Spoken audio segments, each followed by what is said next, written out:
You can find the product featured in today's video and so much more at Dan's Dinosaurs. Follow the link in the description below to peruse his expansive selection of all things dinosaur model and figure related. Should you choose to order anything from his site, feel free to mention in the comment box at checkout that your friend Killershrewfan sent you. Now, on to the review. Hello everyone, and welcome once again to Killershrewfan's Spooktacular Toy Reviews.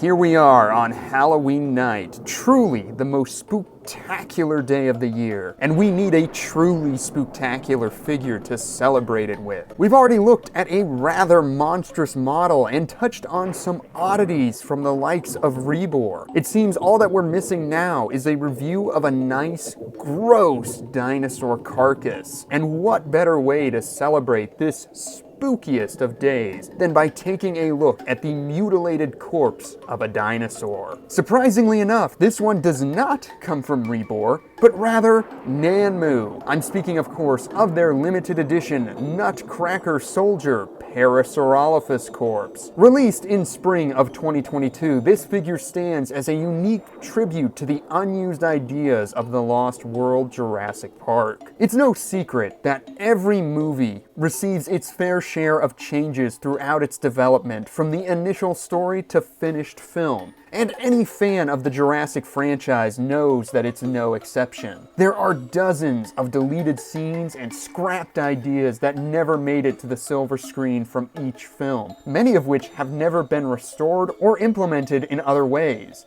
and many still probably not even known to us. One such idea was a different opening to the Lost World, where we would have seen a fishing trawler pull up the carcass of a Parasaurolophus in its net, not unlike the infamous photo of a rotting basking shark that convinced many people that ancient marine reptiles still swam the seas. The net would ultimately snap, dropping the corpse back into the waves, but not before revealing InGen's dirty secret to the fishermen. A maquette of this particular piece was created by Stan Winston Studios, followed by a full-sized Parasaurolophus corpse, but of course the idea would be replaced with the opening we got, and the created prop would be given a brief cameo in the Rex nest before being reused in Jurassic Park 3 as the Rex snack. I will admit, I think I prefer the opening we got. It feels a bit more impactful, yet the image of the fishing trawler pulling up the rotted remains of a dinosaur while its crew all stare in confused or even awed silence at such a grisly revelation does have a certain eeriness to it that I can appreciate. Plus, the fact that it seems to reference such a widely known image is cool to me. Either way, Nanmu decided to commemorate the unused idea with this limited edition statue, and as a fan of both the Jurassic films and their history, I had to pick it up. But taking away all of that, how is the figure as a standalone offering? Well, let's discuss that. So light up a pumpkin and turn the lights down low. It's Killershrewfan's Spooktacular Toy Reviews, and this is Nanmu's Nutcracker Soldier Parasaurolophus Corpse. I'll start by saying, in terms of the big picture, Nanmu really seems to have done their homework, getting the broad beats of the Stan Winston design down from the limited amount of behind-the-scenes images that exist of the original sculpt. The curvature of the neck, spine, and tail, the angle of the extended legs and arms, and perhaps most importantly, the placement of the wounds all seem to be as correct as possible. We have the torn open neck, exposed ribcage, mangled limbs, as well as missing chunks on the haunches and along the spine and tail.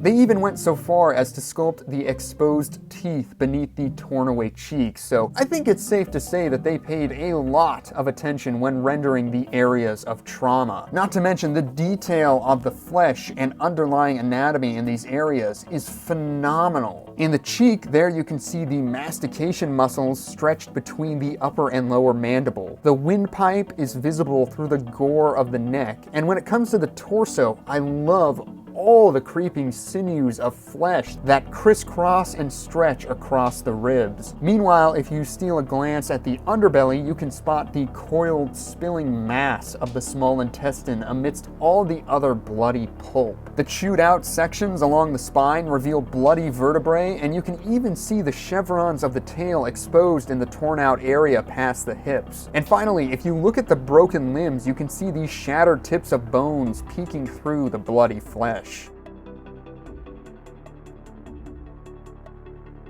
Just as upsetting as the detail of the wounds, the paintwork is also impeccable in these areas, with an upsetting mix of deep purples, reds, and even sections of a rusty brown and gangrenous green that give the illusion of dried, coagulated blood. Mix all of this with a high gloss and you have a delightfully gory and believably pulpy presentation, not at all for the faint of heart. In fact, I have a hard time making this review because just looking at this thing long enough makes me a bit queasy, so I think it's safe to say that Nanmu have succeeded in rendering the various wounds of this design. But what about the actual dinosaur around the gore? Well, once again, it's fairly easy to see the Crash McCreary / Stan Winston design we all know and love in this sculpt. The head looks the spitting image of the original maquette, right down to the layered appearance of the crest and distinct skin striations branching outward from the orbit. I will say, I love the fine texture they put into the crest here. It has an almost wood grain look to it, which may seem a bit odd, but I quite like it. Meanwhile, the typical camel-esque arched back is also present, playing wonderfully off of the curled up neck.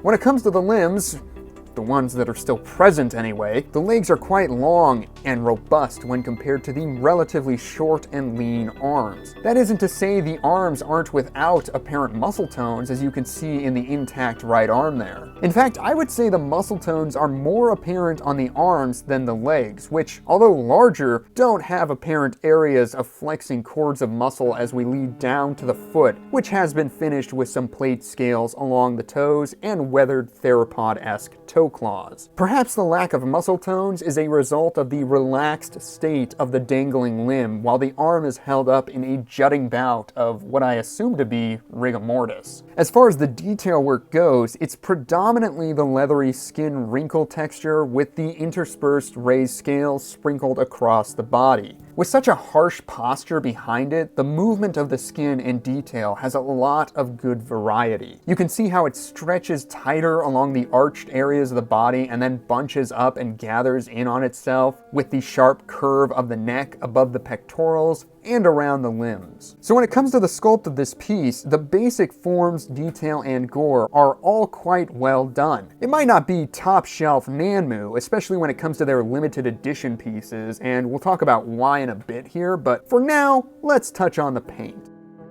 Once again, in regards to the basic gist of the Stan Winston design, the elements are all there. The prominently warm yellow and brown tones of the midsection, the cream underbelly, the prominent stripe along the body frame with broken up brown markings, as well as the patterning along the legs have all been included. That being said, there's something about the color that feels a bit simplistic for Nanmu standards. I feel like this is most apparent in the transition from the cream of the underbelly to the main body around the arms there. It just looks like a block of color that's been framed by random painted on dots of brown. Even the stripe along the body has that artificial look to it. It feels a bit too evenly applied, and the way it terminates on the tail is a bit sudden. It looks a bit better under the moodier lighting of my setup here, but trust me, seeing this figure under more natural, even lights really shows how basic the application of the body coloration is, at least by Nanmu standards. I can't help but feel like a lot of attention went into the gore work, which is undeniably top-notch, but the rest of the paint job suffered as a result. I mean, don't get it twisted, it's still well done for a mass-produced figure, but it doesn't quite reach the same heights as we're used to seeing with Nanmu, in my personal opinion. As far as the size of the figure goes, it's not the easiest to get a clear measure on something this curled up, but we'll try. From the crest of the arched back to the tip of the tail, you're looking at around 7 inches or 18 centimeters. Then, at its widest, you're looking at somewhere in the 8-inch or 20 centimeter zone.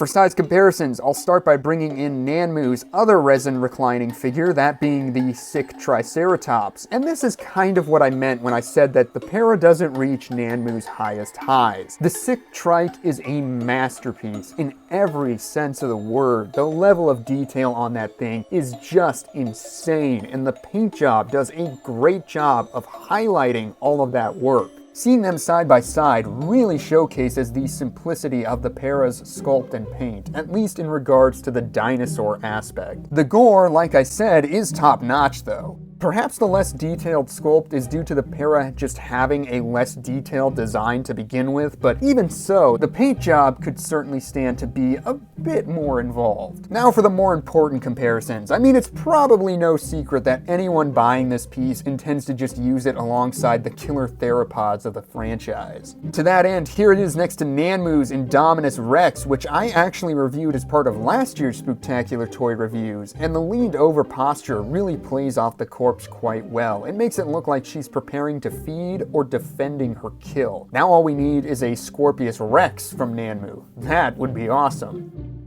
Next we have Nanmu's original Spinosaurus Supplanter, and he looks as though he's recently brought down a para only to spot an approaching rival. A T-Rex perhaps, intent on stealing the kill. And speaking of T-Rex, I don't have a Once and Future King by Nanmu handy at the moment, so here it is with Papo's classic squatting green Rex. Not the best substitute, I know, but hopefully these comparisons can give you an idea of what to expect if you're looking to pair this para with a large theropod. So there you have it everyone, that is going to do it for our look at the Nanmu Parasaurolophus. Overall, it's kind of a mixed bag of a figure. The good parts of it are really good, but the problem is that it's surrounded by some more underwhelming aspects. The ultimate question though, do I recommend it? I would say yes and no. If you're very interested in the unused ideas of Jurassic and want to own a piece inspired by them, I'd say it's worth adding to your collection. Outside of that though, it's essentially just an accessory, a glorified paperweight you happen to be able to use as theropod fodder. Now, if you're smarter than me, you might argue that that's not worth $100+, and I wouldn't fault you for that. To me, it's just unique enough and just important enough from a JP trivia standpoint to justify owning. And I actually hope to someday create a miniature of the original maquette to display this piece with. Until then though, I'm fine with it being my little glorified paperweight. But as always, I want to know what you guys think of this figure. Do you own it? Are you planning to track it down? And what unused idea of the Jurassic franchise would you like to see in model or toy form? As always, thank you so much for tuning in to this final episode of Killershrewfan Spooktacular Toy Reviews. I hope you enjoyed this season and that you all have a very happy Halloween.